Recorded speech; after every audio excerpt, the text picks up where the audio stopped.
Oi, gente, tudo bom com vocês? Eu sou a professora Priscila e hoje a gente vai falar sobre o ambiente aquático e a região costeira, tá? O ambiente aquático e a região costeira. O Brasil tem um extenso litoral que vai do estado do Amapá até o Rio Grande do Sul, banhado pelo Oceano Atlântico, ou seja, rodeado de mar. Na costa brasileira são realizadas a pesca, o turismo e a extração de petróleo, entre outras atividades. A zona costeira é uma região de transição entre a terra e o ambiente aquático. Grande parte dos ecossistemas dessa área, como os manguezais, como esse aqui da foto, está ameaçada. Ela está sendo destruída para a construção de casas, de moradias e derramamento de petróleo, entre outras coisas que podem ameaçar a vida dos animais, dos seres vivos que vivem nessas áreas, tá? A zona costeira. No litoral, há diversos ecossistemas próximos à costa. Cada um desses ecossistemas apresenta características próprias com a fauna e a flora, ou seja, cada local tem a sua própria fauna e flora. Os principais ecossistemas brasileiros associados ao litoral são manguezais, as restingas, os costões rochosos, as praias e os recifes. O manguezal, também conhecido como floresta de mangue, situa-se em vários locais da costa brasileira e é característico das regiões onde o mar se encontra com a água doce dos rios. A matéria orgânica carregada pela água dos rios se deposita no manguezal, uma região de solo lodoso, alagada por uma mistura de água doce e salgada, chamada água saloba, e mal arejada, o que limita o desenvolvimento da vegetação, que é pouco diversificada. A vegetação.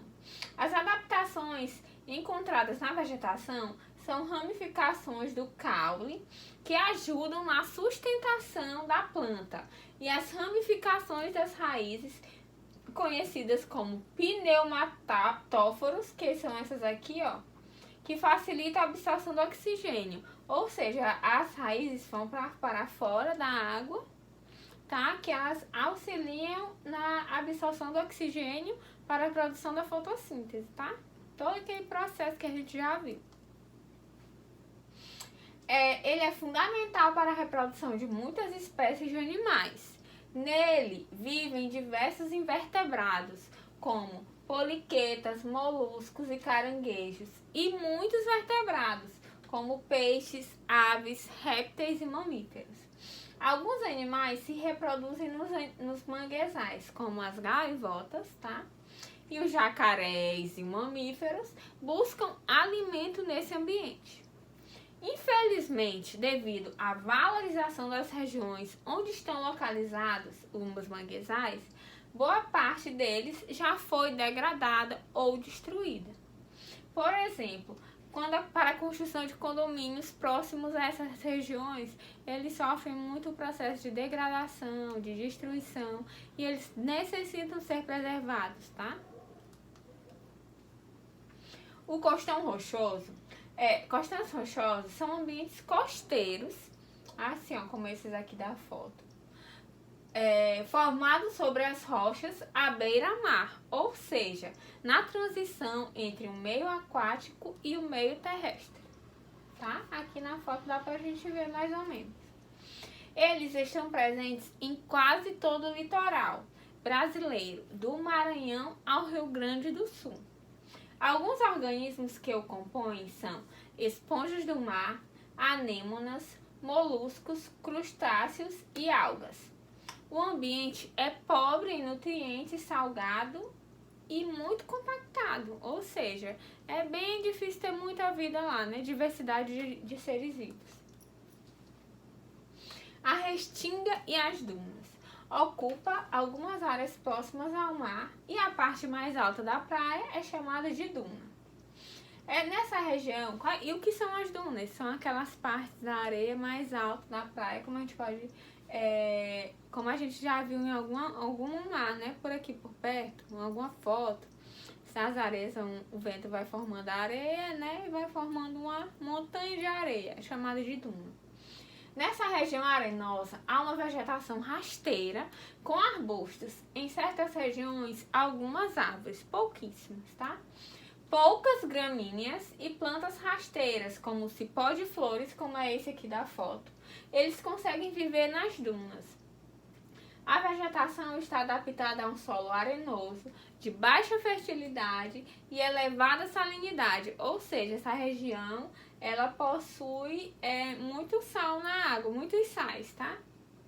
Nas restingas aparecem aves, caranguejos, lagartos e tartarugas marinhas para desovarem, tá? Por isso que é tão importante preservar. A vida aquática. A luz afeta a vida no ambiente aquático, pois é a partir da disponibilidade dela que a fotossíntese acontece. Neste ambiente, a intensidade da luz diminui com a profundidade. Este ambiente é dividido por zonas, como a gente pode ver aqui na foto. A zona fótica é a zona que recebe luz, que os organismos fotossintetizantes conseguem sobreviver.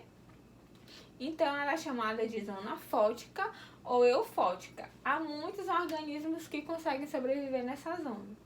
E a zona afótica não é habitada por seres fotossintetizantes. Como é que eles vão conseguir sobreviver sem a luz solar, né?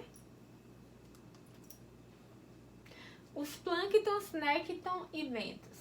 O plâncton é formado pelo conjunto de seres que possuem locomoção limitada. São transportados horizontalmente no meio aquático. Exemplo, algas microscópicas. Então, nessa foto a gente não vai conseguir ver. Fitoplâncton são organismos microscópicos fotossintetizantes importantíssimos para toda a cadeia alimentar, porque eles são a base. O zooplâncton, organismos microscópicos que se alimentam do fitoplâncton. O nécton inclui os seres capazes de nadar e vencer a força das correntes, como esses peixinhos menores. Os bentos é formado pelos seres que vivem no leito do mar ou do rio, tá? A vida na água doce. Ela é água salgada. Agora a gente vai falar sobre a água doce.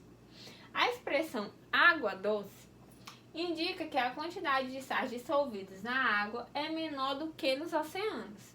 A água em movimento nos rios se desloca de regiões mais altas, a partir das nascentes, para as regiões mais baixas.